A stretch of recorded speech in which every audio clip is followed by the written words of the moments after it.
Steven, I've got the weight of the world of supporting You Can't Disappoint a Podcast on my shoulders, and I thought maybe, just maybe, to lighten the load on my back, we could give our fellow listeners and enjoyers of You Can't Disappoint a Podcast some ways to help us out. What do you think?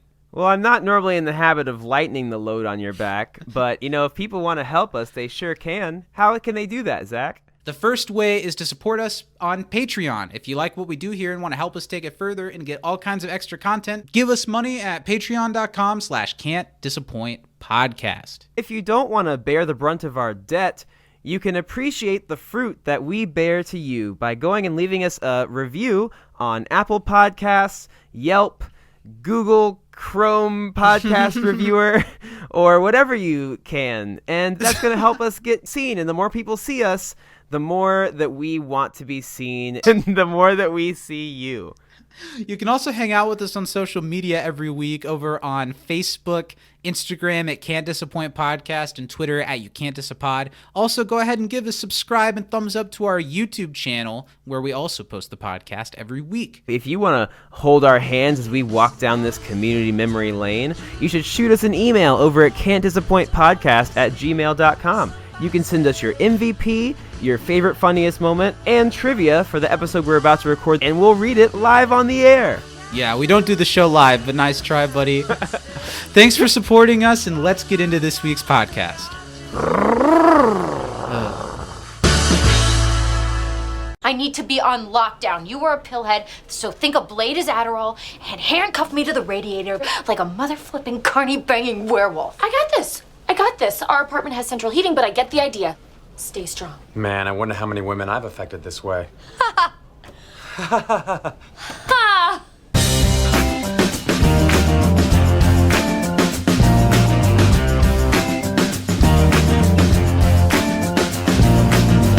Well, we're here. The sun's up, we're up, and the stocks are plummeting, Zach. Oh my God. God, if I was up, I'm certainly not anymore. I'm certainly, the swell has lessened. The high moon tide has crested over us, Zachary. It is once again the circular motion of our vocal cords' ability and opportunity to be here together. Hello. You know what I'll say? Every time I'm like, Steven, why don't you bring us in this time? I am never met with what I expect, and it's usually in a good way. Good to be here, buddy. Glad to be talking whatever this is again with you for the 64th time around our You Can't Disappoint a Podcast globe. Welcome to the show, everybody. Happy whatever day it is. We're coming at you hard and fast from the end of this time vacuum we've been in for the past couple weeks. We are here. I want to give a shout out at the top of the show to our $10 and up patrons over at patreon.com/can'tdisappointpodcast. That's Danny M. Lugo, Mary Baker Budisa, and Melissa LaPena. These people are very dear to our hearts. Yes, thank you for supporting us, for loving us, and for welcoming us into your ears and sometimes eyes. We really do appreciate it, and if you like this show and want to help us take it further and also get more out of it, that's all over there at patreon.com/can'tdisappointpodcast. Support starts at $5, and there's all kinds of tiers with all kinds of perks, so come check us out if you're a fan of what we do here. It's weird to think that anyone would consider themselves a fan of what we do here, because we're just little old girls from the city. We're just a couple of small town girls living in a lonely world, and something about a train.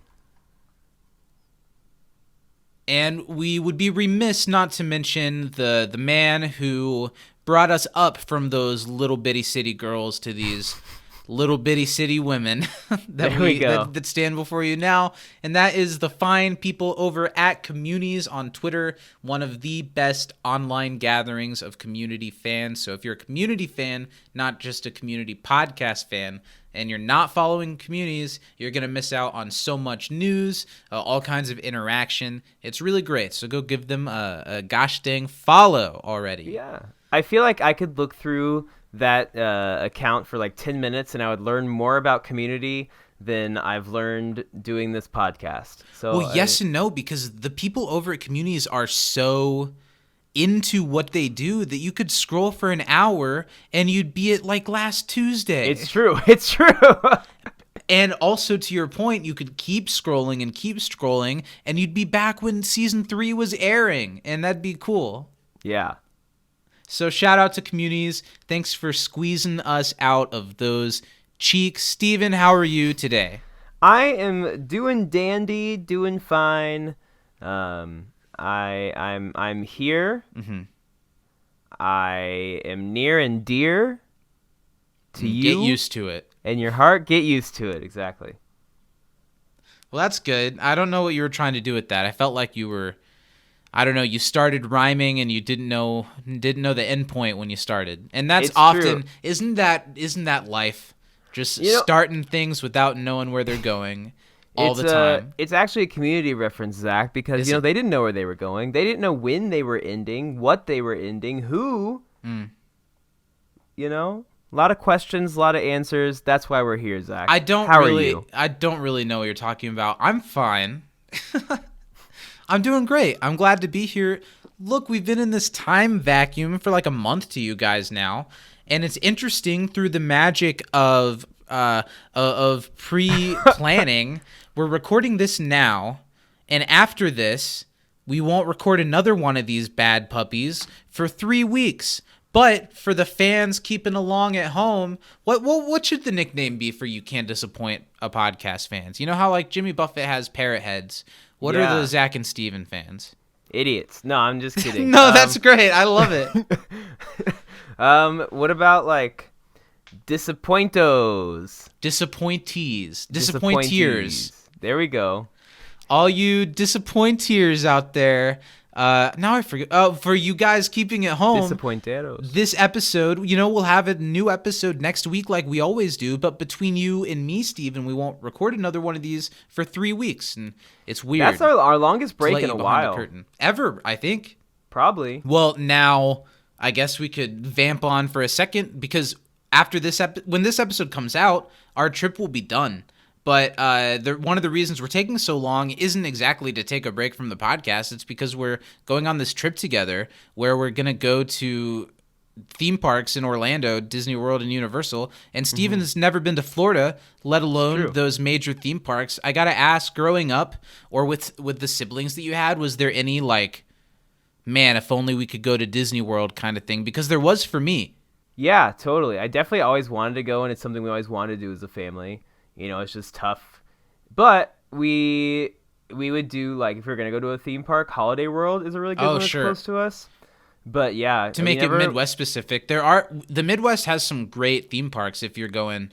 Holiday World's great, Kings Island, Cedar Point, Six Flags. I've never been to Cedar Point. Great. Cedar Point's awesome if you like roller coasters. That's what I've heard. But I'm excited. I think one of the reasons I like to go as an adult and why I wanted to go on a friend trip as an adult is because I wanted to go so bad when I was a kid. And it's just so fun to go as an adult, and it kind of takes you back to being a kid. But it's also like, I can do whatever I want, Mom and Dad. I'm driving to Disney World. Hug Goofy for longer than, like, time for a quick pick and goodbye, I can, because I'm an adult. I'm like, hey, Goofy, you want to hug again? And I'm not going to be scared of him. I'm not going to cry. I'm not going to pee. I'm just going to hug him. These parks, especially Universal, but Disney too, have so many things that are aimed at or fun for adults, and you can get trashed. Nice. So I'm excited. I'm really excited. Let's talk about Community. I'm excited to talk about Community. I'm excited to talk about this episode today. The days of Troy versus Abed are over. They're behind us. We're here to talk about Season 3, Episode 15. It's Origins of Vampire Mythology. The episode was directed by Steven. I might butcher this last name. Steven Tsuchida? It's spelled Tsuchida. Yes. So Tsuchida. Directed by Japanese him. He name. only has one other directing credit in the series. It's season 4, and it's not a great one. He directed Alternative History of the German Invasion, which is where the foosball Germans come back, but not Nick Kroll. Mm-hmm. And it was written by Dan Harmon, who Wow. just by Dan Harmon solely, who only has a handful of writing credits throughout the series, though I believe he was in the writer's room for every episode, for every moment of the series. The only writing credits that he has are on the pilot, Spanish 101, Abed's Uncontrollable Christmas, Horror Fiction, and 7 Spooky Steps. And then after this one, he has credits for Repilot, Ladders, and the series finale, Emotional Consequences of Broadcast Television. And the episode originally aired on April 12th, 2012. And hi, I'm Templeton Ferrari III. Hi, I'm Steven, and I'm ready for Boys Night. On our road trip, I'm sure I'm going to indoctrinate you in the cult of Ween. There's a really fun, super gay Ween song called Boys Club, and Nice. it absolutely has the vibe of both the Dean in this episode and us on our road trip, I'm sure. I'm excited. So let's get into some trivia. Let's talk about what we learned from this week's episode. Let's I've do just it. got 4 questions for you today. I've got a filthy 5 questions. All right, well, let's start the filth. Get the filth All kicked right. off. What Zac Efron movie poster does Charlie Annie St. have Cloud, on her bitch. wall? Charlie St. Cloud, bitch. That's one of my questions, too. Nice. So All give right, me I'll another give you one. one more. What color is the horse that Chang wins? Another one of my questions. It is blue. So now I have 2. Why Go don't ahead you and give me your another next one? 2, Zach. Okay. What Just is just the give me name? What is the name of the traveling company Blade works for? Oh, is it like the red tent spinners? Opening up for, what did you say? Kevin and the Klingklongs or something? Kevin and the Loads? What? It was Redbeard's Amusements. I got red. I'm going to give you my other one anyway, just to Okay. spite you. Yeah. How much did Jeff spend on Blade's booth? Oh, that was my number 5 question. See, that's so why I good went move. for it. Yeah. Over $300. Great work. What do you still have? What does the banana have written on it? Oh, ooh, you are a lying junkie? Nicely done. Is that what it is? It is what it is. Okay. And my last one, what's the supposed duck shooting record? I don't know, 8 ducks? Yeah. Is that what he says? Yeah, nice. Well done. Well, that Email was a time. quick and easy round of trivia. Yeah. You pillaged my questions. We had I don't 3 know. questions in common. That's a lot, even for us. I don't think we've ever done that before. No, that's Look a at us. lot. I We've had hope 2. I hope that this in syncness is what continues through the time we spend together. I joked around before on the pre-show or something that I have this idea that something awful is going to happen between me and Steven. Some like horrible secret will be unearthed, or some hidden truth will be revealed while we're waiting in line for It's a Small World that will absolutely drive between us this wall that will never be taken down, and that something so personal will happen that this will be the last episode of the podcast and we don't even know it. Look, we'll think those idiots that didn't know they were working with that filth. Yeah, I'm really looking forward to see what it's going to be that just drives us apart permanently. It's bound to happen. Well, let's see what we got emailed to us this week to see if their trivia is all repeats of ours or if they drive it further. All right. Well, I'm going to start with an email with probably no trivia. Okay. This is from Peep Review. It Okay. says, The legend. "Sup, gentlemen. I Hi. wish photos would pop up better in an email as I'm trying to meme, and y'all open the email." We open the email. We always open the Yeah. email. I don't appreciate that hostility, Yeah. but, anything for a disappointe. Anyways, I'm still attaching a meme. I'm workshopping that. I'm still attaching a can meme. tell. Who knows if it'll pop up where I want it or at the complete bottom of the email. Place it here. And it is a meme. It's loading. I can see part of it. It looks like from the Steve from Blue's Clues video. Did you see that? Yeah. Steve Yeah, that came was back. sweet. Daddy Steve. Oh, sweet. I'm a big Blue's Clues fan, if you guys can't tell by the fact that I say Blues Skidoo, we can too. You do say that quite a bit, yeah. Mm-hmm. I really enjoyed Blue's Clues a lot growing up. Yeah, me too. And the image that you see it's Steve and the kind of subtitles below him say, "We must embrace communism." Yeah, Thanks. as if when he was giving us that fireside chat of like, look, I just want to talk to you about a couple of things. Yeah. The bourgeoisie. Burn that shit down. I then watched a subsequent video that must have been Yeah. filmed like at the same time, and it was Steve, Joe, and Aw. Josh is the new one. Yeah, And it was them all watching their first episodes, and it was Aw. really cute. that's cute. Yeah. All right, our next one is from And then Nickelodeon said, all right, Baldy, you're out of here. Get On. We'll see you in another 25. Right. Okay, this next email is from our Chris Christopherson himself. That's a reference to Blade, where Chris Christopherson played a character. There was no called trivia? I'm Mother. almost positive Lily wrote trivia. I see nothing after this meme. It's happening again. The email from our proud father. The subject is Blade. For the love of... Oh, hi, guys. Hi. Oh, this is funny. Okay. This is going to be... I love the start of this email. Oh, no. Hi, guys. Hi. For the love of God, Zach. Oh, God. Pronounce Chevy Chase with less S. I do say Chevy. You do. You Because sound I think- like a G.I. Joe Cobra henchman. Well, let me explain. It's because The of kind Chevrolet. they It's kill. because of Chevrolet. You don't you don't say Chevrolet. You don't say I'm driving my Chevy down the road.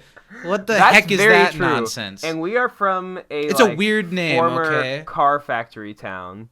So, I'll give you that one, Zach. You say, "All right, hop in the Chevy. Let's Yeah. go shuck some corn and Sure. perform a racism." To borrow Much like a line from the Chevy episode, Chase. who hurt you and why didn't it stick? And then he Aw. said, you can choose to not read this part if you want. I'm absolutely reading it. That's really great.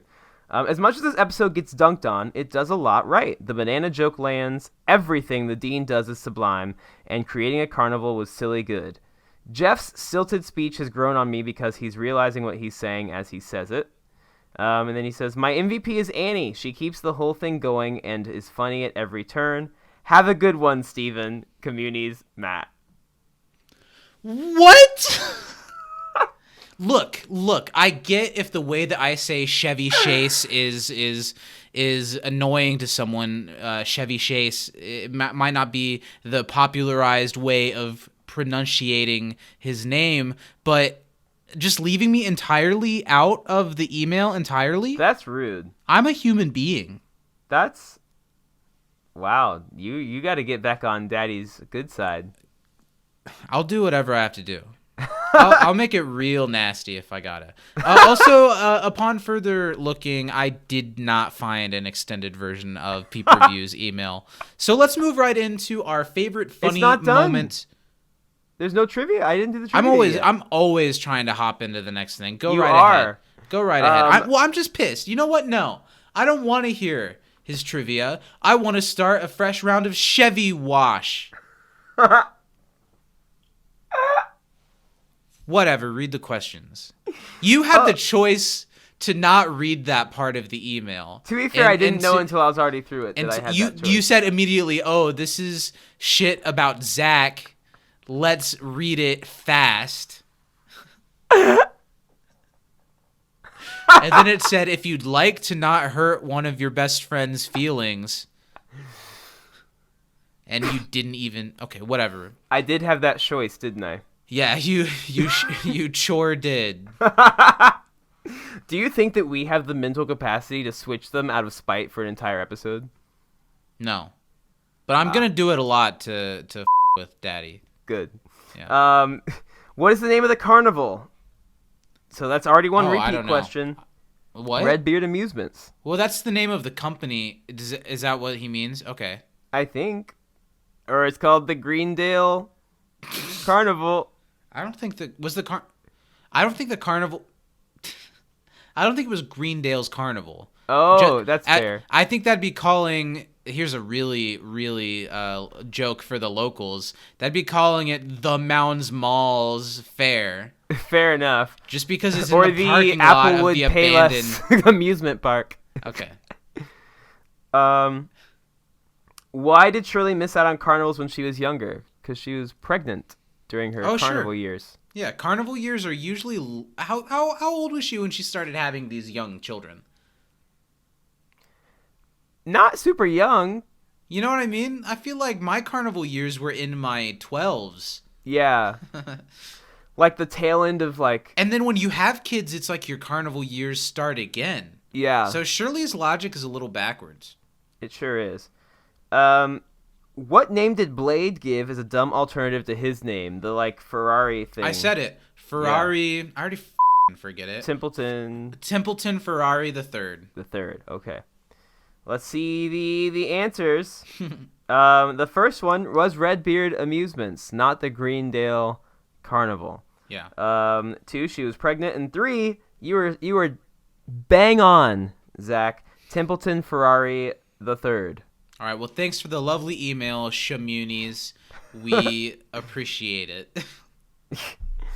Now, what was your favorite funny moment of this week's episode, Stephen? My favorite funny moment I had. Are we doing that first?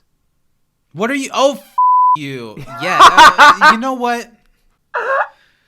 All right. That was a lovely. Here's what we'll do. I'm just gonna start talking, and I'll seamlessly edit it. So it's very clear to everyone listening that I make 0 mistakes. Yes. Well, that was a lovely message, communities. We so appreciate the support. Next, we're going to move into one of my favorite segments. It's where we put 20 seconds on that old tickaroo, and Steven tries to let it... He's doing some like stretches and warm-ups.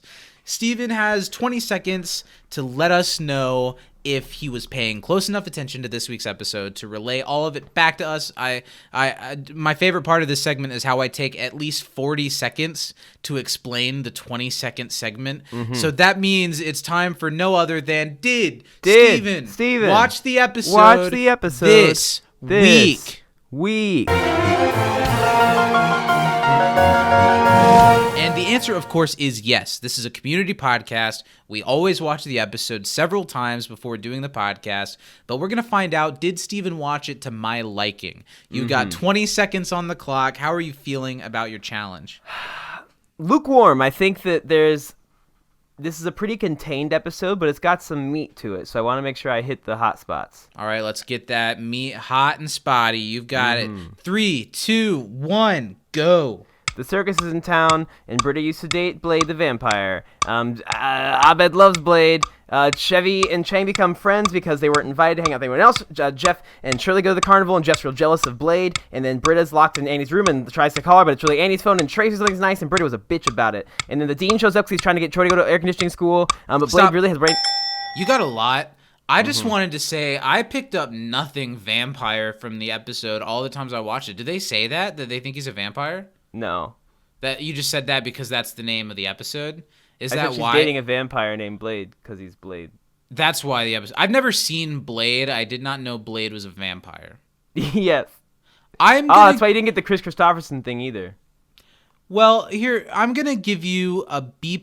I know that you might think that's underselling it because you feel really proud of yourself on that one. You did a pretty good job. I thought you did a pretty good job. You did a pretty good job. The reason that it's not an A- is that it was very rushed, and there were a couple of it wasn't as confident. It wasn't A- confident. Yeah, I didn't have the behind but it. Especially in the second half, the way that you barreled through the Britta storyline, I thought you were gonna miss it. So you did. You got a strong B+.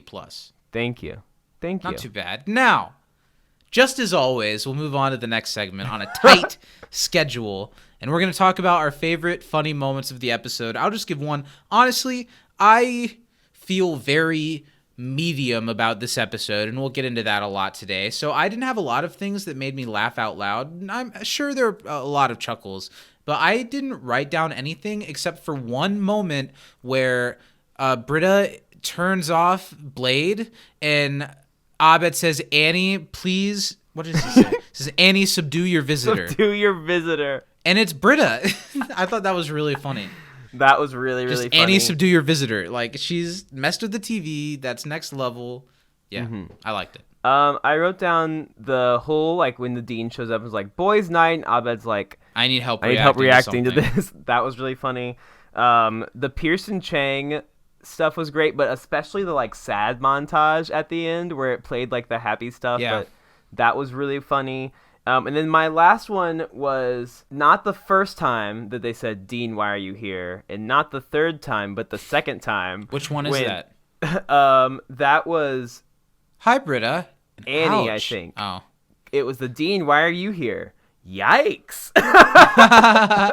All of those were really, really funny. Mm-hmm. And the fact that he never even tries to give an explanation or answers other than like, ugh, well. Really, I also funny. did think it was really funny when he was like, Troy, join air conditioner school. And Troy was like, no. Nope. And he was like, that's what I get for improvising. Have a good night. Which we'll talk about that scene later on. Yeah. But let's talk about the episode. What do you think of Origins of Vampire Mythology, Stephen Baker? I definitely wouldn't put it at the bottom of the season at all. I thought it was a lot more enjoyable than a lot of episodes in the season. Give me a for instance. What do you think it's less? What do you think? What would you put below this episode for starters? I would put urban matrimony and contemporary impressionists below it. I would put probably. I think this one goes around the Annie's Move episode. Wow, I really like that episode. I don't dislike this one, but I only like the singing montage part of that episode. Wow, really. I really like that episode. That's like a psychology of letting go type situation where But you also like psychology of letting go a lot more. Yeah, exactly. Where I think I'm higher on that one than you. Mm-hmm. This episode, okay, so I honestly I'm at a point with this season where an Annie's Move episode would have gone really well here because there's been a lot going on that's connected, and honestly, more of it missed than hit for me. Not huge misses. We're not quite to like where it doesn't feel like Community like we get to next season, but where it just feels like, I don't know. It feels like they're doing too much and not enough all the time. Sure. And so I was so ready for this episode to really not need to do much, but be funny to get me on board and to get me back on track with this season. But the episode is so fine. Yeah. It's so medium. I feel like every plot line in this episode feels like a B or C plot. It almost feels like there's no main plot or main hook to the episode. Even like your foosball episode, the foosball is a good hook for that episode. Britta's ex-boyfriend named Blade and there being a carnival in town isn't an episode. It's things that could happen in an episode. Sure. It doesn't feel like there's much of a point to it, I guess. I don't know. What do you think? Yeah, I do think it is like a medium episode. I just like it better than I liked a lot of other ones this season. I think that this is not the nicest episode to Britta, that's for sure. And that kind of is set from the beginning. But I also think that I get that Jeff is very narcissistic and that he is like, oh, well, why don't people like me? But I don't know that he would necessarily obsess quite this much over Britta's ex-boyfriend because he hasn't before. And I get that he may be like jealous that, she still would go back to him, but not Jeff. But I don't know. I think that's a bit of a stretch for me. Sure. I honestly really like everything that happens at Troy and Abed's apartment. I think that is fine. I don't. But again, the other episode that from the season that was kind of a medium episode. No, you're right. I was right earlier. It's the foosball episode because the other half of the foosball episode is the nocturnal vigilantism. That's the Dark Knight DVD episode. This Yeah. one feels way too similar in several ways. Sure. It's not a Troy and Abed struggle or anything, and Britta's involved, but it's very confined to the apartment. We even have the same Annie trying to make a voice to cover up for something. Mm-hmm. It feels a little bit too much like some things we've seen before. Well, it really bugged me is a little. akin to the foosball episode because it also has Jeff and Shirley, and then one of them going way overboard with a game. Bun dun dun. Let's get into it. I liked the opening scene actually quite a bit. Not a lot of substance goes on here, but there's good continuity. You can tell that they planned for this episode to go where it went, even though it didn't really have to go anywhere specific to work as an episode. And at a point, I thought this scene had a really good wham bang rhythm where everyone was talking really fast. Chevy was getting in there just as much as everyone else. I thought this was a pretty good starter for the episode and got me in the right pace for like a low-key Greendale hangabout, right? Speaking of Chevy, it's Chevy Wash. Damn it! Now I said Chevy Wash. Yeah, Chevy Wash. It's time. He's We're not he's saying in it this weird. opening. You're hearing it weird. Yeah. Well, let's talk about Chevy Watch because I both feel like Chevy is decent in this episode and is also in it even less. He's got a couple lines here, and then it feels like with the Chang storyline, he showed up on set and was like, I'm saying 3 sentences and that's it, and I'm the out of here. So it's literally like, we're best friends. What if we fought? That was it. And maybe that's kind of the joke, but I don't think they were like, let's do this joke where it's really, really short. I think they were like, what's a joke that would be really, really short? So Chevy Chase isn't on set that much. I'm sorry. I'm sorry to all the listeners who aren't communities. I'm sorry. I'm hot. I'm hot. But you know what I mean? It feels like both.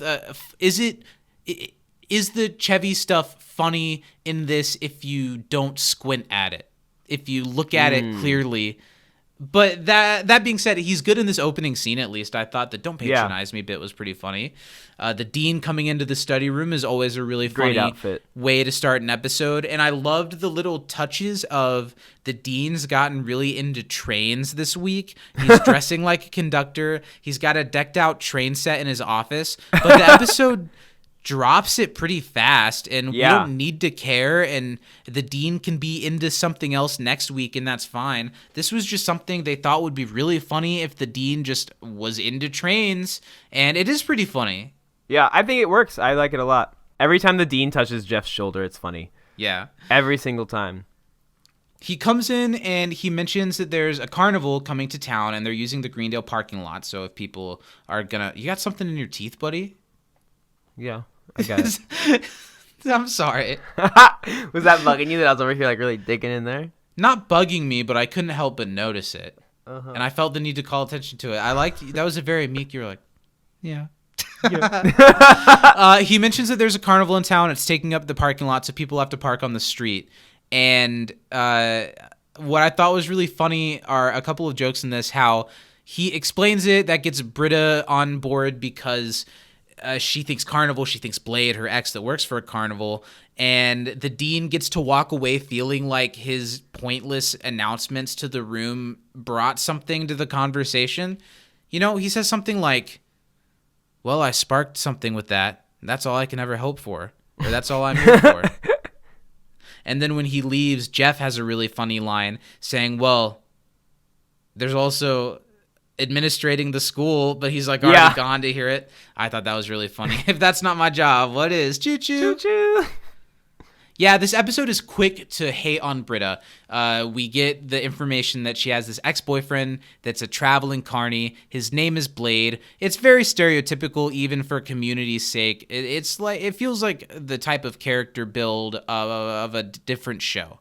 Yeah, it feels a little like I don't know, just absolute pinnacle of stereotype. And Britta is frowned upon throughout most of this episode. They're immediately like, oh my God, Britta has a bad taste in men. That's so funny. This guy named Blade. it's not a good color on these people. And it's not a good color more so on the community writers that this is all they can think of for Britta. Yeah.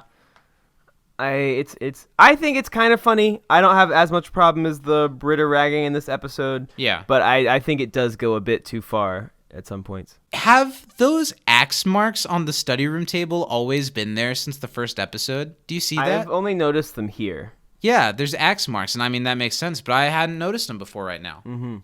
Well, I will say, even though I don't love the Britta hate, I kind of find the, like, absolute thirst trap, like, Britta, who's, like, in heat in this episode. Yeah. Who is just, like, wall of text messages, and who literally just, like, sees red and is going for it. Mm-hmm. I find that kind of funny. Yeah.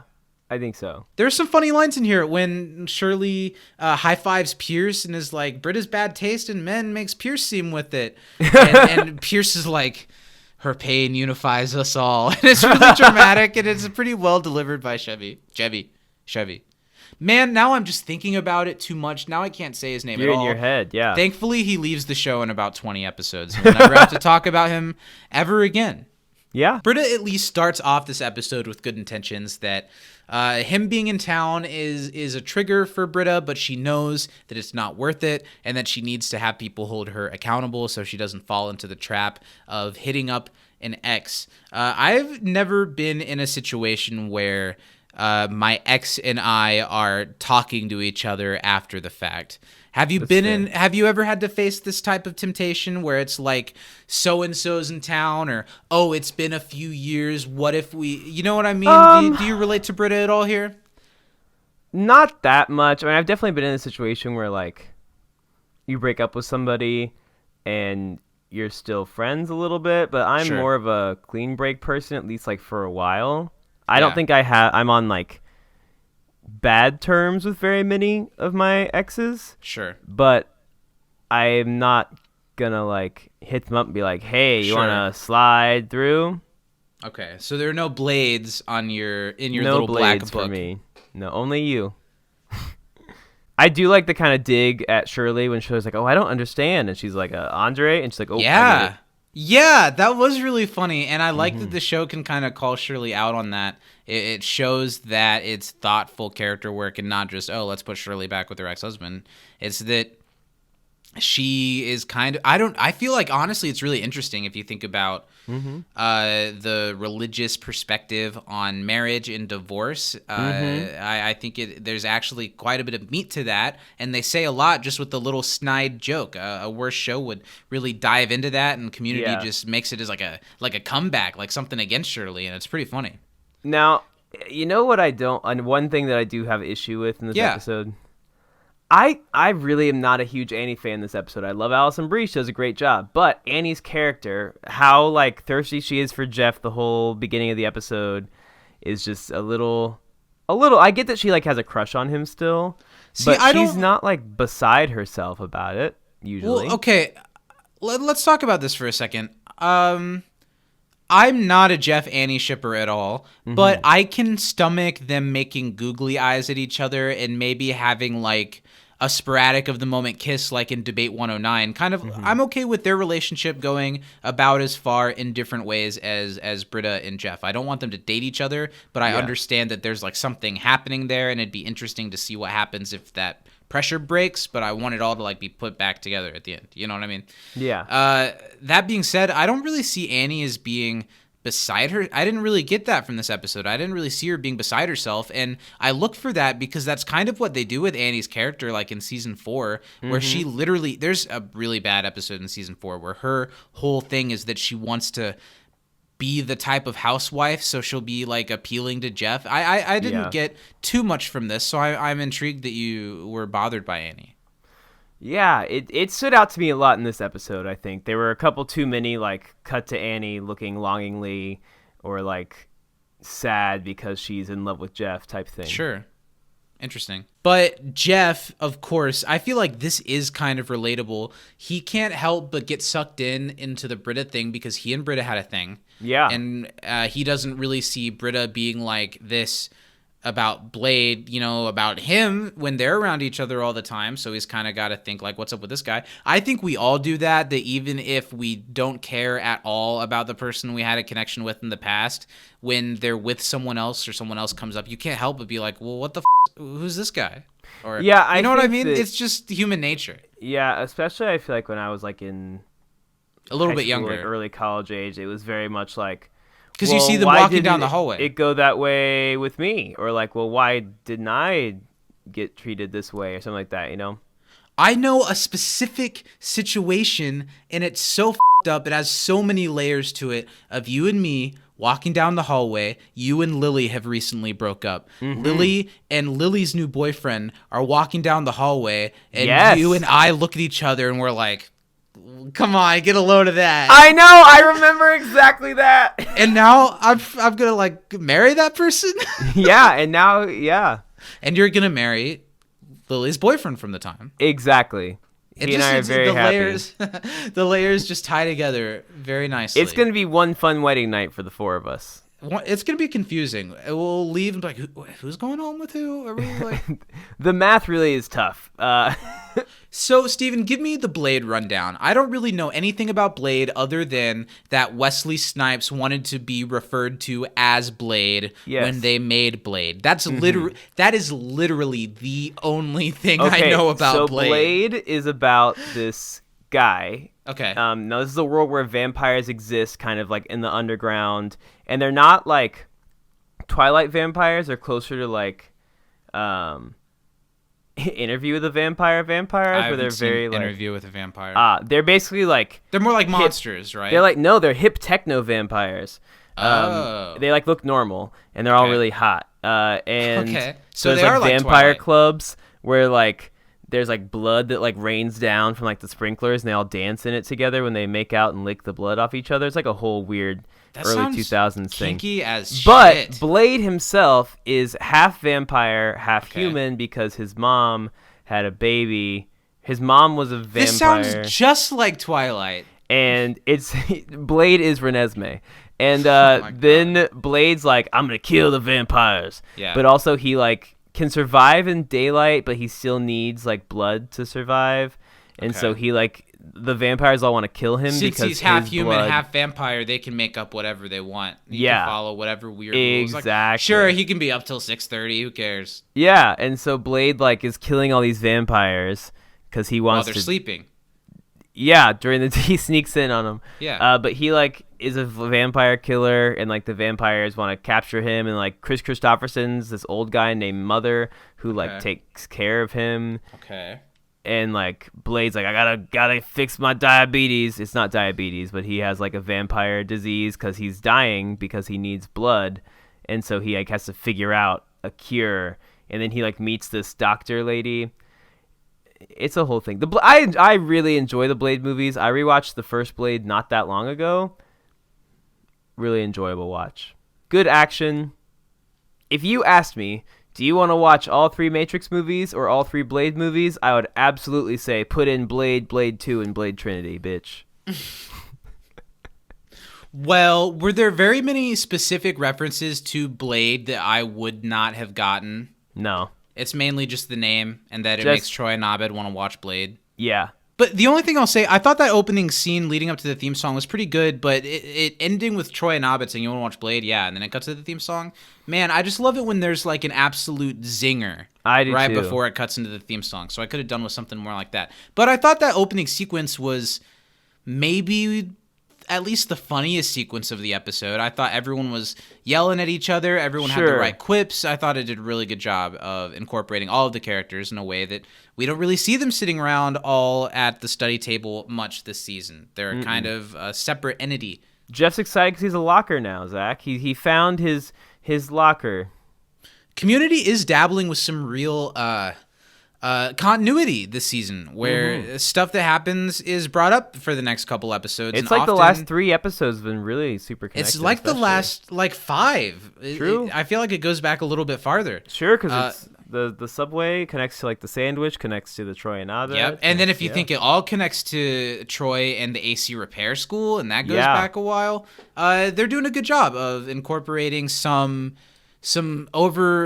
arcing continuity in a story that is pretty one-off. You could watch this episode of Community and never have seen an episode of Community and totally get it. You'd be like, oh yeah, this show's kind of cute. It wouldn't be the best first episode to show someone. No. But I could see it's both one-off and it has some nice connections to the things that have been happening recently. This is the most egregious Jeff taking his shirt off that we've ever had. I get it. Joel looks good with his shirt off. I get it. You want people to watch the show, and I get it. But come on. What? It was really too much in this one. Yeah. But I didn't really find annoyance in Annie out of this situation. When Britta walks up and is kind of catching Annie, looking at Jeff taking his shirt off and be like, oh, the shirt wasn't working. I thought that was pretty funny. Yeah. I love that Blade. Okay, so Britta finds out that Blade is in town and he got a promotion. He's now working the duck shooting gallery. I thought that was really funny.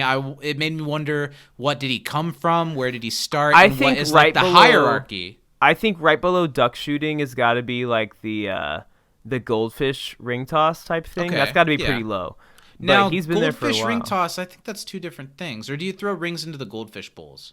Well, there's a couple ways you can do it. There's the one Okay. where if you get the ring around a certain thing, you get a goldfish. And there's one where if you get the ping pong ball into the bowl. Okay.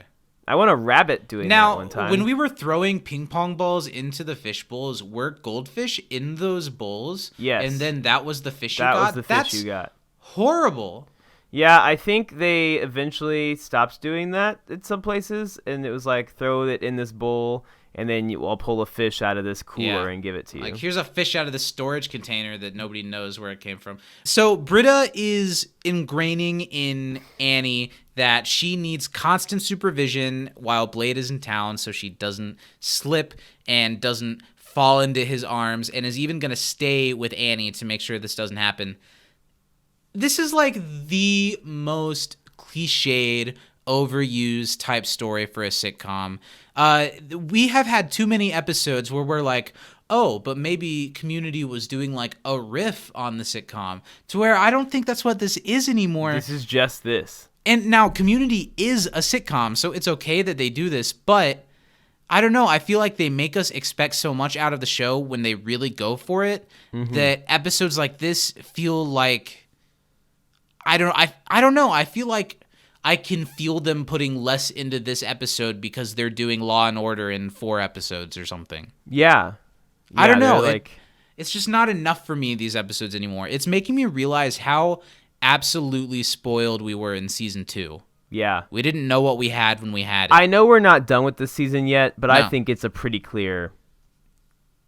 I think it's even, at this point, it both has a couple of the best episodes of the entire series, and it's probably below season 1 for me. Wow. Because season It's 1's close. really comfort. It's really nice to watch. It's not very bombastic like season 2 is, but I would probably rather say, if I'm going to put on a season of Community and it's going to be on all day, I would probably put on season 1 before I put on season 3. But I like some of the arcs in this season, and I'm excited to see some of the ending arcs for the first time in a while and analyzing them in ways than I didn't before. But season 3, so many hills and valleys. Definitely. So the whole thing is set up here where Britta is going to be under Annie's watch. And again, there's not a lot to say about it because it feels so formulaic. You know where it's going as soon as it's going. I can see why you wouldn't like some of this Annie stuff, but I liked the bit that Jeff says, how come no girl's ever been this like stark wild about me? And Britta's like, haha, like, no, like, obviously. And then Annie's like, oh, haha, yeah, haha. I thought the way that the actors pulled it off made it funny. Well, see, I think it's a funny joke, but I just don't know that I believe that Annie is as hung up over Jeff as Britta is over Blade in this situation. And I think that it's implying that it's similar with that joke. Okay. We cut, thankfully, to the dean in his office with his new train set that he's so into. The What a Human beautiful Being Railway. set. Yeah, He's for got, just like, getting really. Dalmatians, But now we've seen zebra. how the dean is with his obsessions, and I can relate to this. I feel like the dean was watching like a video of Mr. Rogers or something and was like, "Oh, I get it. I love trains and bought all of this that night from his bed on his phone and spent $2,000 on trains. You know what I mean? It's I feel so like when, easy as an when adult Dean to, like, Craig Pelton do gets into that something, sort he of goes thing. hard. Yeah, I'll wake up and be like, well, I've never really been into crocheting before, but maybe I need to crochet, and I need to have these titanium crochet needles that the one YouTuber I watched, that's not a real thing. I just pulled that out of my ass. What I wanted to comment on is John Goodman being in this scene and in this episode. Dan talked a little bit on the commentary for this episode, in which I think he was a little inebriated, that having John Goodman on the show kind of became a curse, because when you have an A-lister like that who is going to be in like 8 episodes of your season, you don't always get to pick which 8 episodes it's going to be. It's more you get a call and say, okay, John's going to come do it this week, and you write him into it. This very much feels like that, to the point that I think even Jim Rash being written into the apartment scenes was because they had John Goodman, so they put this little teeny tiny runner about Dean Pelton trying to get Troy to join the AC repair school. Well, and I'm kind of glad that happened here. I'm sure it could have been used better in an episode that he was planned to be in, but I think the Dean being at the apartment was hilarious. The Dean being at the apartment was hilarious, but the AC repair school angle had nothing to do with it. The Dean was just like, oh, now I get to go hang out with these people. Maybe Jeff will show up. Obviously, John Goodman delivers these menacing monologues to the Dean very well. The Dean kind of like cowering to it, and then talking about needing a gin and tonic and not knowing how to make one is all really funny. But of all the appearances of Vice Dean Laybourne so far, this one was meh. Yeah. Especially also, coming hot Zachary, off of not him to going be through some stuff. That guy. Scotch and soda, whatever. Steven, no one in the history of the English language has ever said not to be that guy and then been that guy. You say it because you can hear it before you do it. Have you seen the video? Is it like College Humor that does that I don't the do it. actually videos where it's like a game show like Jeopardy, but they actually they go actually yeah, it's that's really funny. Another thing, this episode gets some good use of the characters in front of the TV in the apartment. That's been something that's proven to be effective in the show. But again, it feels like characters in a place we've seen them a couple too many times doing something that's not horribly exciting. Yeah, I feel like they were in Jeff's apartment a couple of times before, and like we were in Annie's apartment once or twice, like in the hallway especially. But they've kind of made Troy and Abed's apartment the set that they're going to use when they're not there. Like one of the 4 sets that they have. Here, I didn't get at all why Abed was saying one of Blade's swords is infused with garlic, because I didn't know the vampire thing at all. So now that line hits different. Is that true in the movies? Does he have garlic in his sword? I think it's involved. I feel like that would sting so bad. Yeah, the vampires do not like it.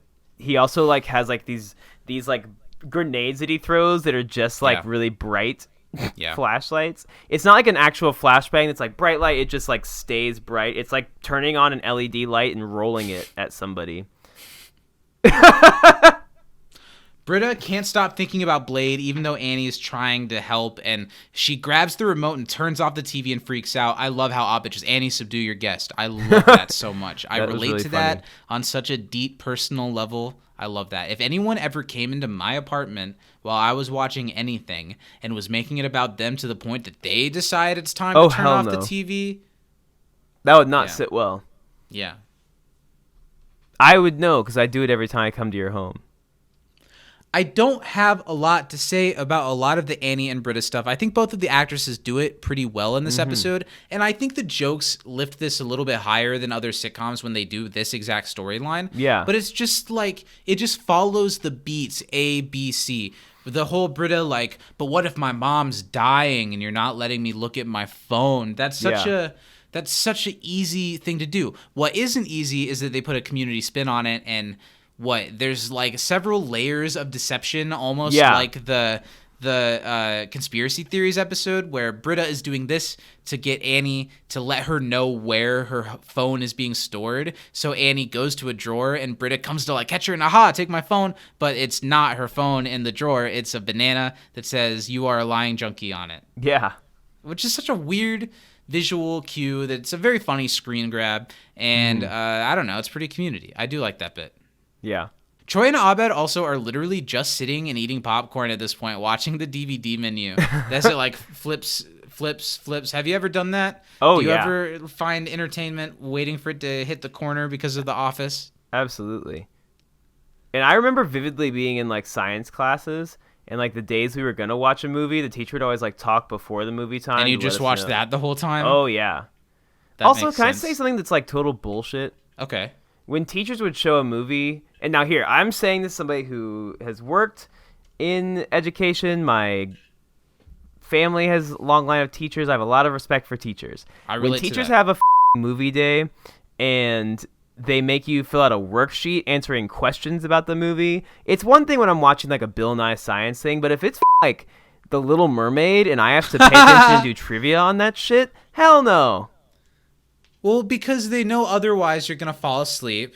Yeah, Or be so on your what? phone. But you're showing us The Little Mermaid. Yeah, like clearly you're phoning it in just as much as I. This marine biology class, sure, I get the connection, but it's pretty loose.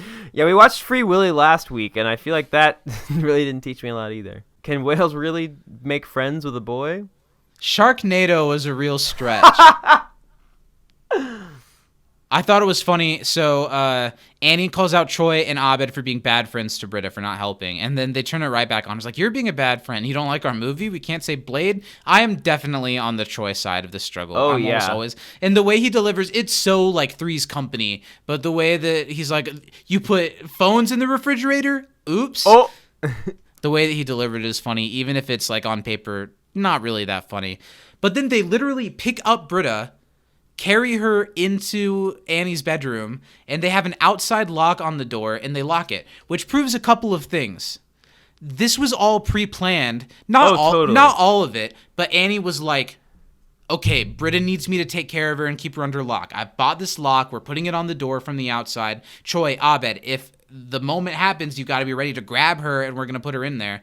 And they were like, yeah, Abed okay, went and held the door open? They were ready. Annie mocking Troy, saying, there's phones in the refrigerator. That's you. That felt like a line I could have done without. I didn't need the it's you at the end of it, certainly. That felt like an improvisation. And I don't know, Allison.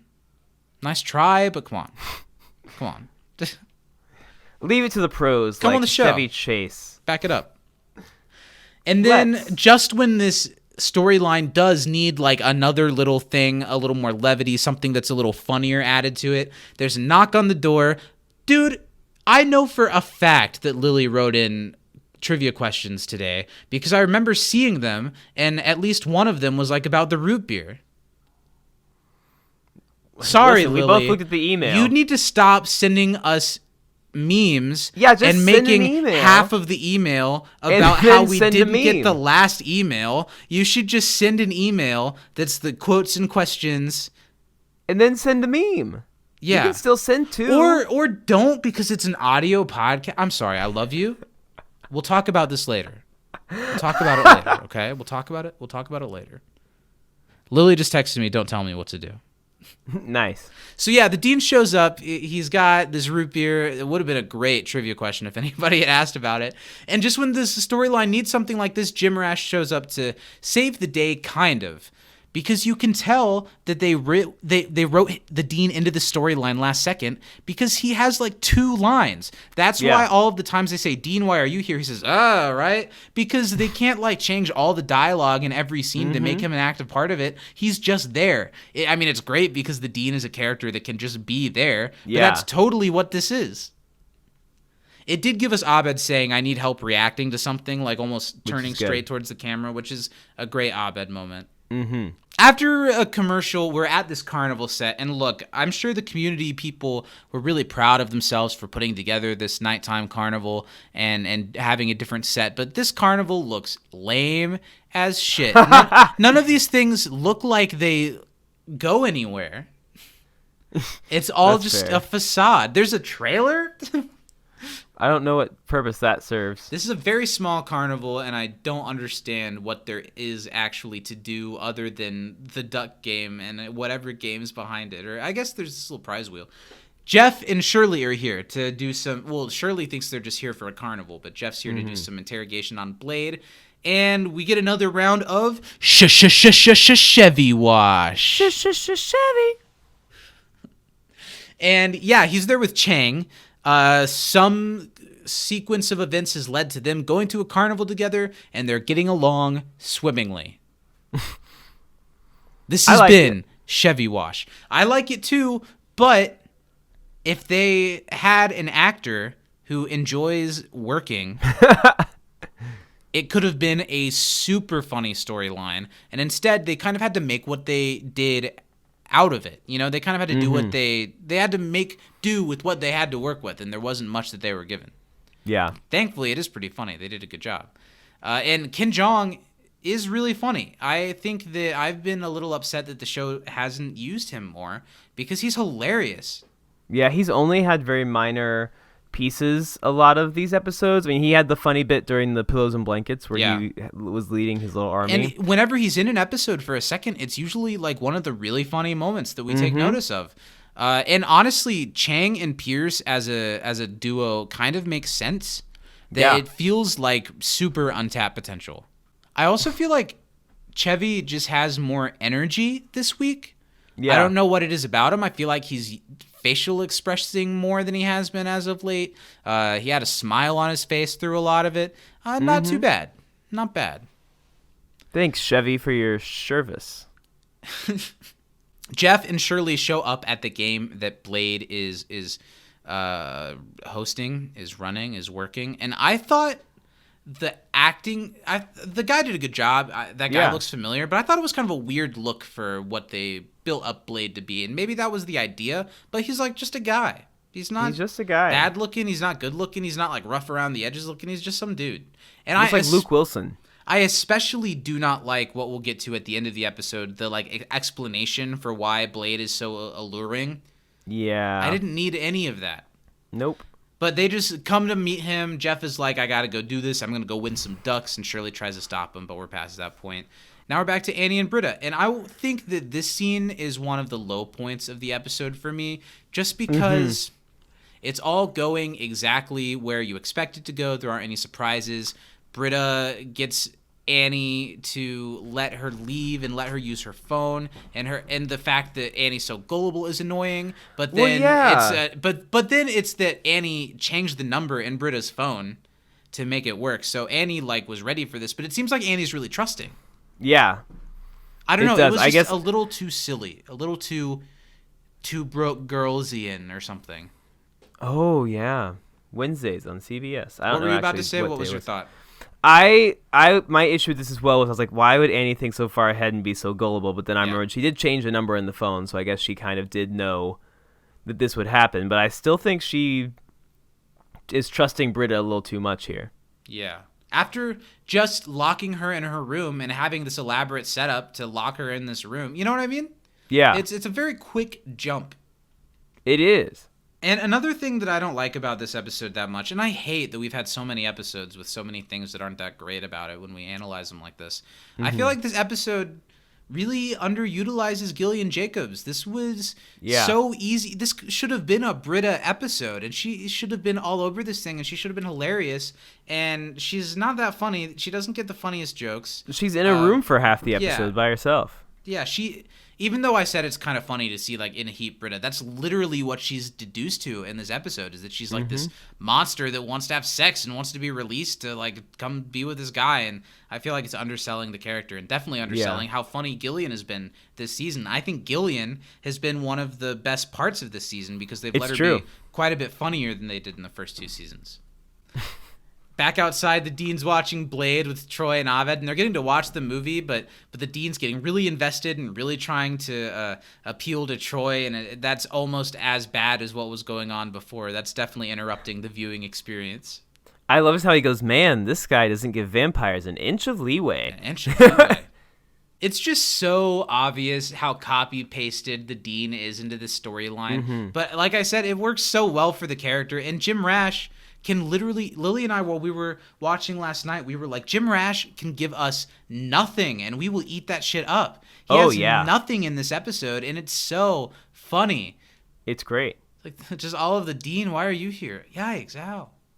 So Annie comes in and says what she did, that she gave Britta her phone, but she has Blade's number changed in Britta's phone, so they'll be calling Annie if she tries to call Blade. But what she didn't think about, which would be easy to forget in a situation like this, if you don't answer the phone, it goes to voicemail. Yep.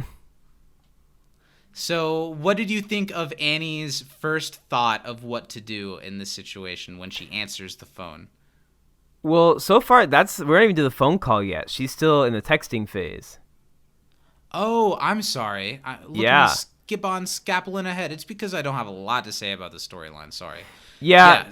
I think that this is Britta's sending all these inappropriate messages. Thirst text, and just like one after the other, after the other, after the other. Mm-hmm. Not a good look. And Britta is such a beautiful, unique woman that she does not. I feel like she could go up to anyone and say hi, and that's it. We're there, and yet she's putting all of her energy into B grade Milo Ventimiglia. Correct. Milo That's Ventimiglia. Yeah, I think that I don't know if Annie's surprised at the messages. I mean, I was sure she was going to reach out. But yeah, I think Annie thought ahead, but not far enough ahead. Yeah. With that whole plan. Well, because she was thinking like, okay, we can't literally detain Britta. She's going to get her phone back, and I need to figure out something if she has it back. So yeah, I guess. Yeah. I thought all of the scenes with Blade and Jeff were really, really awkward. Some of the lower points of the episode for me, especially as it gets farther and gets more like self-actualization, like Annie says later, as they get a little deeper in this conversation. I feel like it's really awkward. It doesn't make a lot of sense for Jeff to say all these things to this guy. It feels very, very self-important of Jeff to be doing all of this. And I guess the joke at the end is then we're supposed to see Blade in a different light because of information that we realize about him, but they don't really portray that very well when we actually see Blade. It should have been he's so cool, but something's off about him. He just seems like a totally normal guy. He's just super chill. It's like it's disjointed. What I do buy, though, of course, is Jeff being super invested in proving that he's at least really good at this carnival game. And I do like that, like you mentioned, pairing Jeff and Shirley up is always kind of a nice pairing that they don't go to enough. And watching Jeff corral Shirley into being his wife for this situation was also pretty funny. Yeah. Meanwhile, Pierce and Chang are literally just walking behind them in the background laughing. And it almost feels like what I would have loved for this storyline is for it to take up like 5 minutes more of the episode and take a little bit of time away from Jeff and from Britta and Annie, and have it be like Chang and Pierce are trying to get a rise out of the study group members throughout the carnival, but they don't give a fuck. So like when they're walking past them laughing and Jeff says, how many times are they going to do that? They're like off on the side being like, all right, he'll be able to hear us. Okay, walk. Act like I just said something really funny. Yeah, Chang's trying to get into the study group or something. And Chang also could be like, and you could write it that he's trying to get Shirley's attention because she hasn't talked to him probably since the baby wasn't his. I guess. And he might be like, But Chevy showed up and said, I'm not saying more than 18 words today. Yep. And that was 9 of them. The funny walk of them eating not popcorn at all, eating cotton candy together and saying, is this best friendship? I think it is. And then immediately it's like a happy song while they're walking through, like, tell about my best friend. But if they had an actor who was more involved with the show, this would have been, like an actual montage. We could have seen them like on the Ferris wheel together. We could have seen them like arms wrapped around each other on the merry-go-round.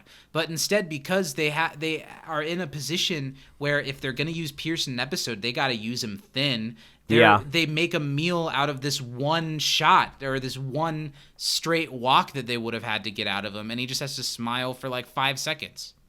I think it would have even been like funny if they're not going to actually have them have a montage of them like riding rides and stuff because they haven't been together like a super long amount of time. Like if Yeah. that's the angle they want to go, you could have literally like Chevy getting turned down by other Or there's a background joke characters around that's Greendale. like a montage of all the stuff that they've done together, but they haven't done much together. So it's literally them like getting the cotton candy that they're now eating and stuff like that. Yeah.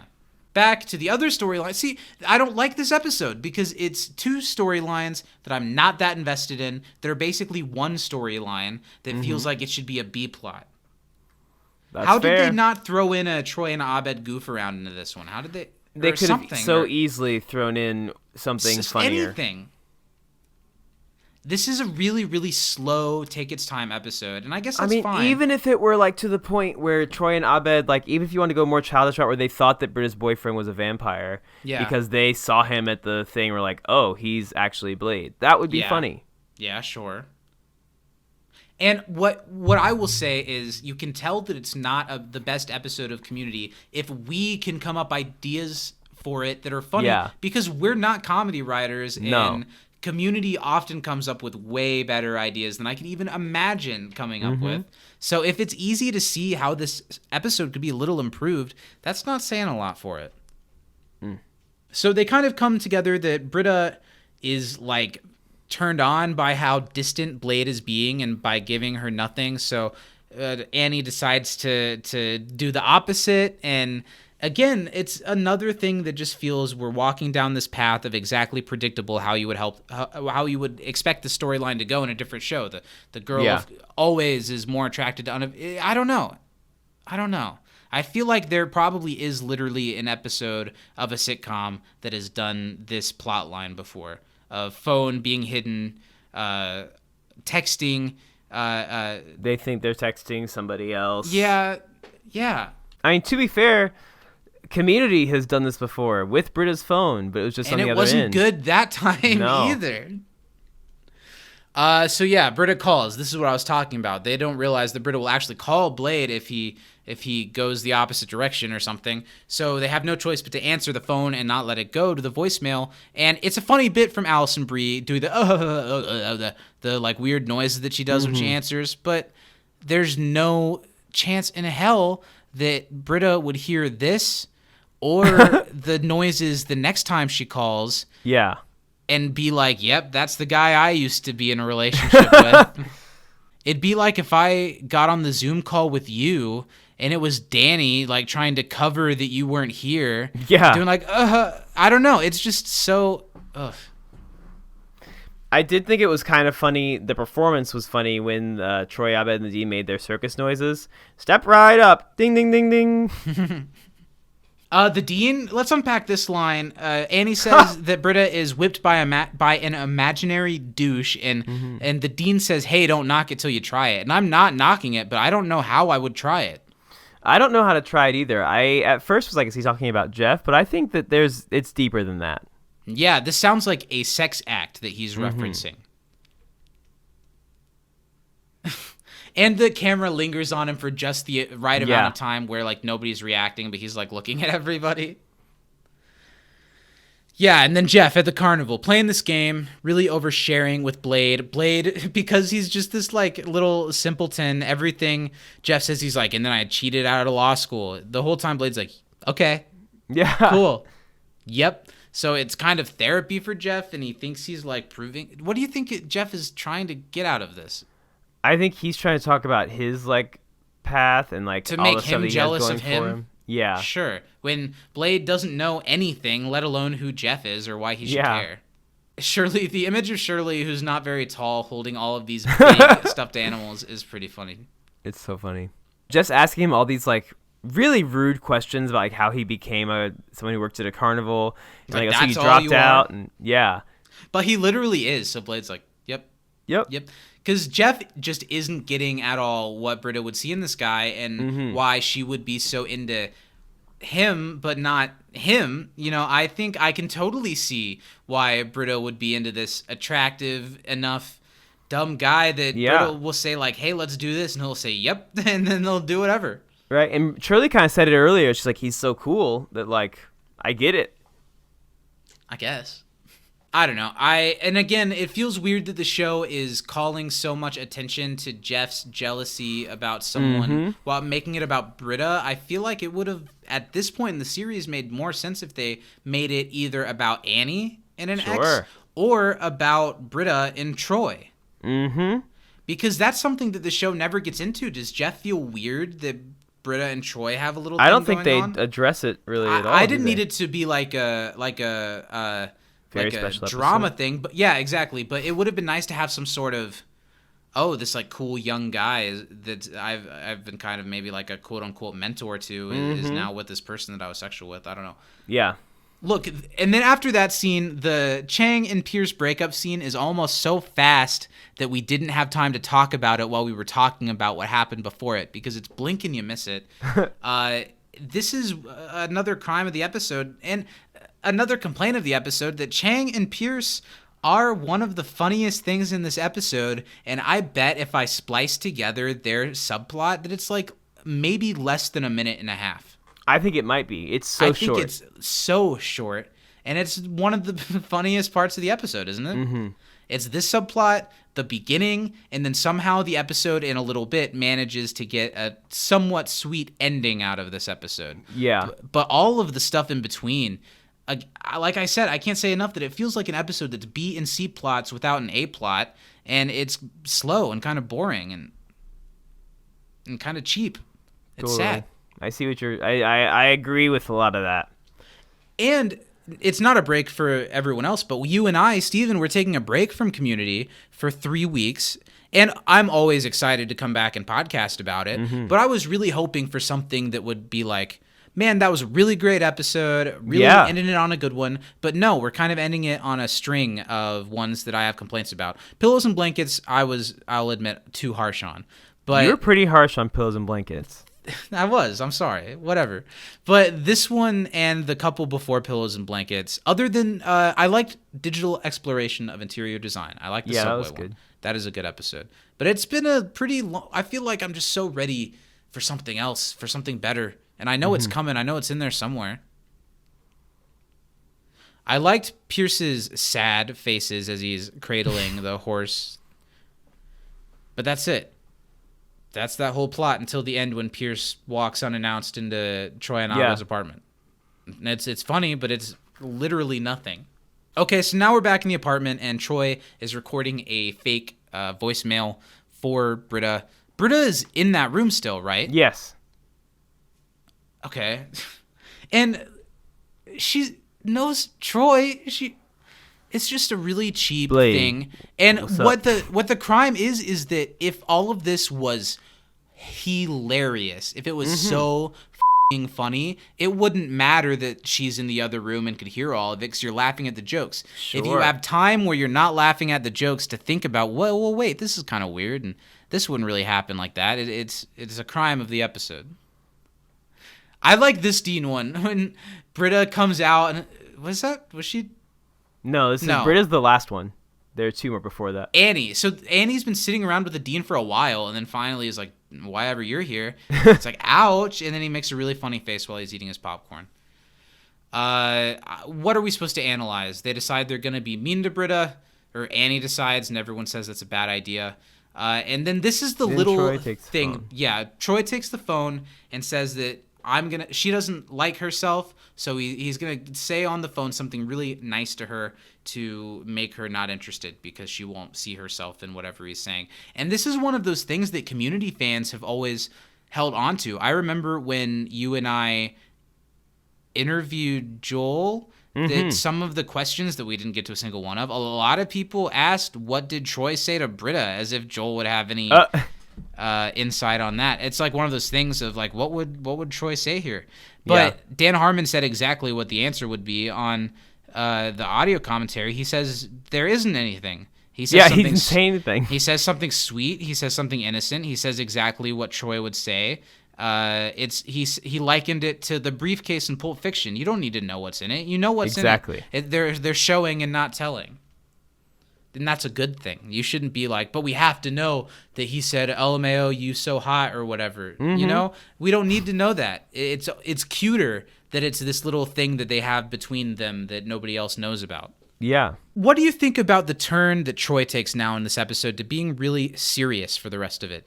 Love it. Do you love it? I think that it's excellent. Yeah. Well, talk to me about it. My favorite thing about this season so far has been Troy being more mature and taking more ownership and responsibility for things and stepping up to be a leader in the group. Because it's clear Jeff doesn't really want to be the leader he just expects to be, and I think Jeff has it less together than Troy at this point. And I think Troy did a great job in this episode stepping up. I think that he really he cares about his friends, and I think that he since probably off and on. I mean, really, even all one. throughout the show, he's had like some sort of crush on Britta, or at least found her attractive in some ways. Even though he does rag on her like everyone else, he cares about her a lot, and I this worked very, very well for me. And it's not just because I'm a big Troy Britta shipper comparatively to how I feel about the rest of the things in the show, but it worked very well for me. Here's what I'll say. I like the moment at the very end. This feels a little too melodramatic for a show like Community. It feels like a Friends kind of moment.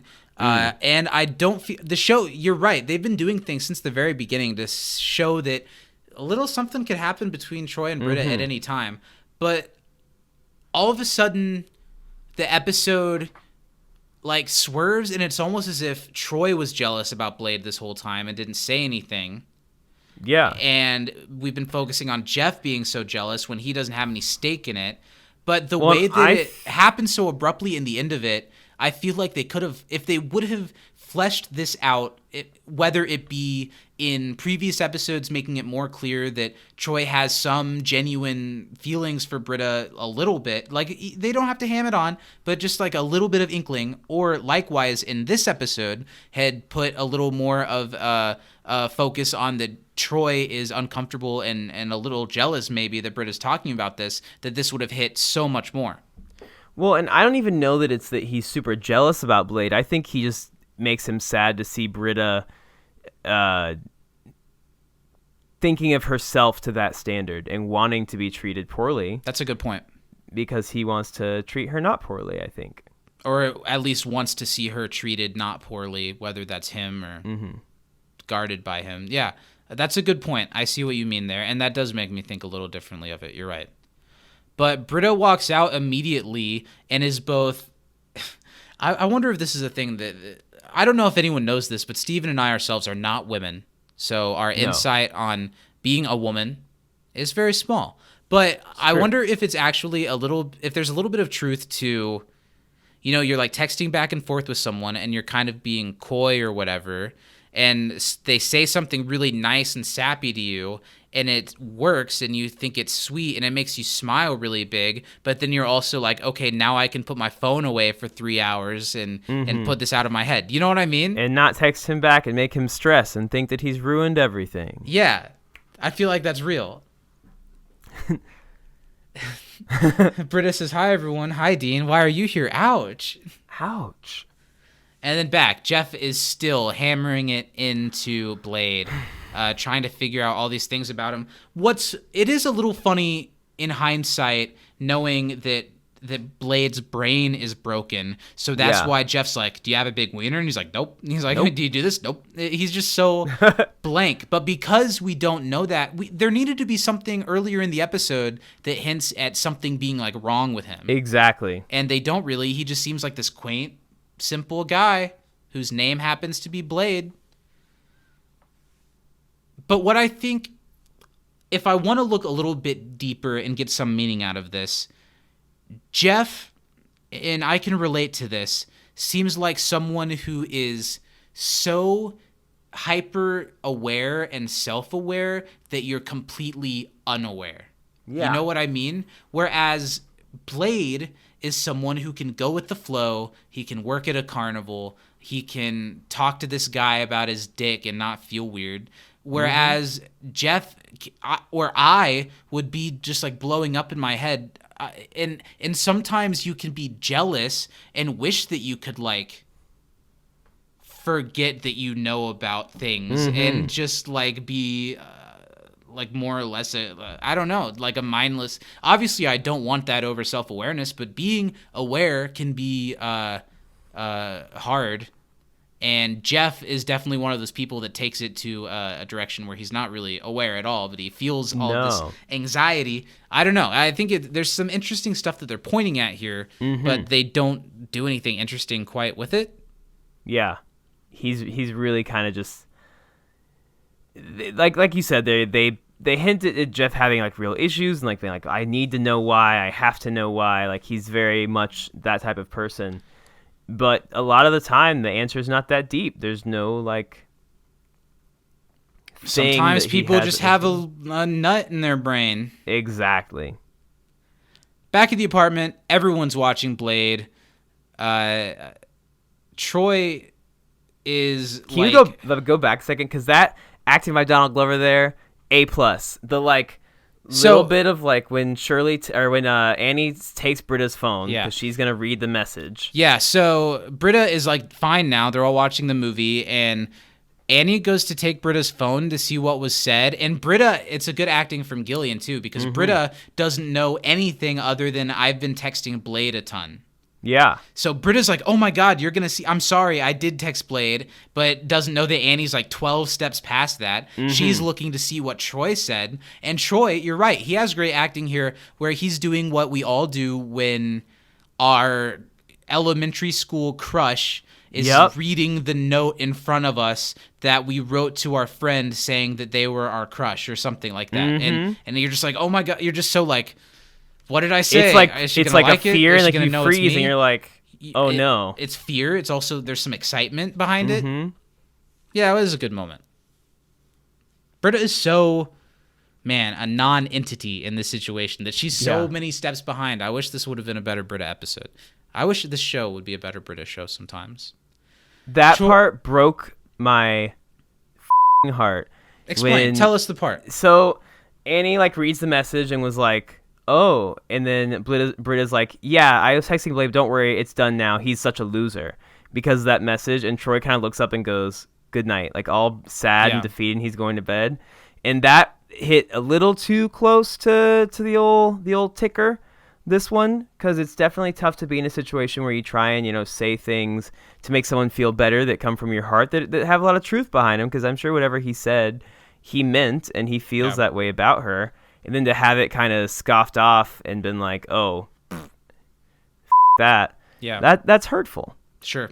And then as the situation is clearly ending, the dean almost does this, like, he has this, like, improv comedy, like he's struggling to come up with a line. Yeah. It's like, Troy, you should really join the air conditioning repair program. And it's just, like, the worst possible moment. And Troy just says no. And the dean's like, well, that didn't work. That's what I get for improvising. Good night. And he leaves.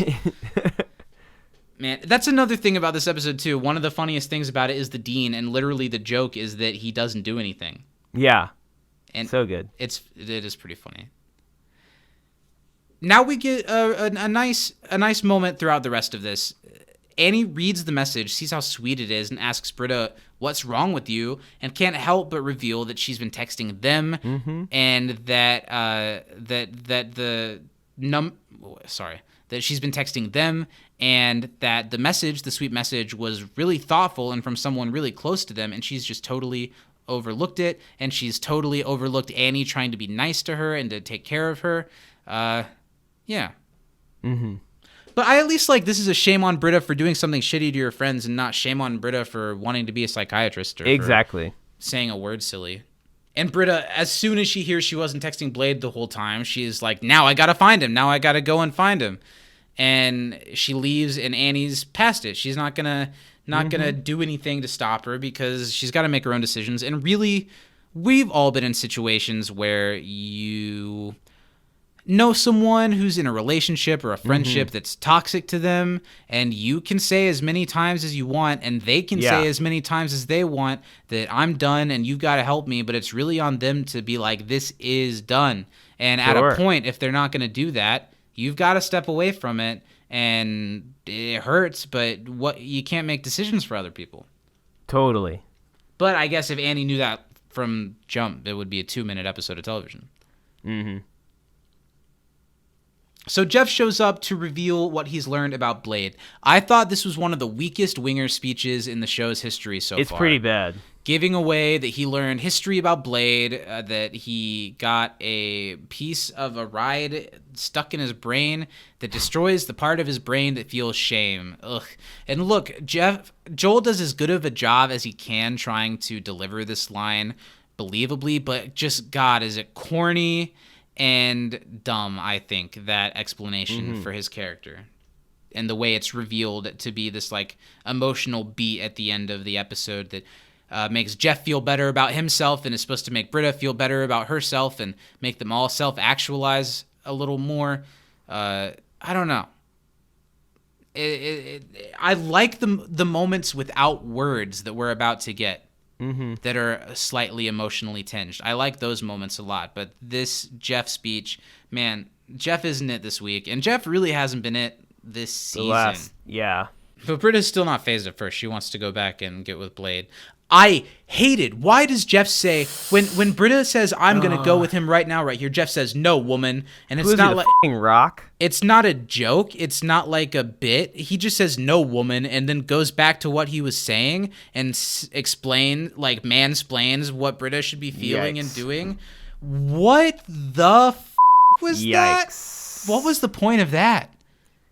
Yikes! Again. And again, it doesn't feel like the community writers pointing at why Jeff saying things like that is misogynist. So I feel like that makes that the community writers are being misogynist. Mm-hmm.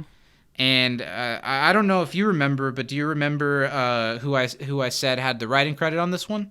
Yes, I do. Daniel Harmon. All right. Jeff finishes up the speech that doesn't mean a lot. What talking about meant that this emotion that we feel is mental illness from it's almost, if you pay attention to Jeff's rants, it's almost like this like conservative kind of tirade. I do not like this speech very much. It was over fast when I was watching it, but I didn't like it then, and I super don't like it now that I'm really paying attention to what he was saying. Yeah. It's not good, and like everybody learns a lesson from it or something. Ugh, shoddy. I don't like it. Talking about this episode like this, do you still like it just a hair less than Annie's move? Annie's overall, move yes, has all kinds of good stuff. It's true. Pierce tripping I don't on think it's paint. above Annie's move. I guess got- it's more than a little bit away from it, but in terms of episode ranking, it might be pretty close for me. Interesting. Everyone's learned their lesson except for Abed, who doesn't give a about any of this. He just wanted to watch Blade the whole time. There's a sort of funny, if not expected, joke. Pierce shows up to give his phone to Annie, which is kind of cute because Pierce and Annie have always had a little connection too. It says, "Don't let me call Chang," and goes to lock himself in Annie's room. It's kind of funny. Yeah. It was nice to have one more little Chevy runner in this episode. Troy decides, and this is also relatable, when something like this happens and you're with your friends and you kind of storm off, after a little while, you're going to come back and be like, what are you guys doing? Right? Yeah. So he comes out and they decide that they're all going to stop self-actualizing and start watching Blade. They all sit down to watch the movie, and we get a cute moment in a moment where Britta kind of thinks about what must have been happening and realizes that last message, as she looks at it a second time, was from Troy. And look at this. I think this is all just about Pitch Perfect. The look on Britta's face when she realizes, she doesn't oversell it, but she has a little shocked face, and then she like gets real like understanding on her face, and then Troy watching looks to Annie for confirmation too. Like, was that him?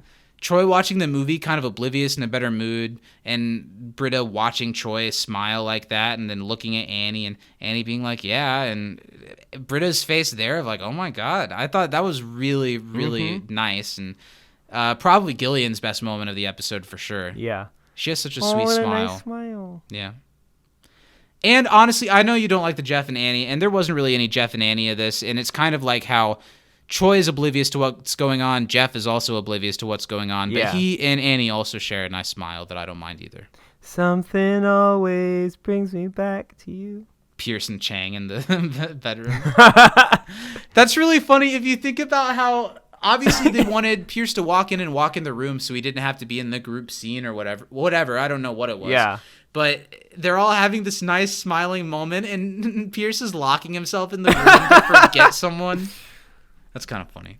And that's the end of the episode. It's a sweet ending for a very slight episode, maybe one of the slightest episodes of the show so far. But that being said, I do very much enjoy the in-tag. I think it's hilarious.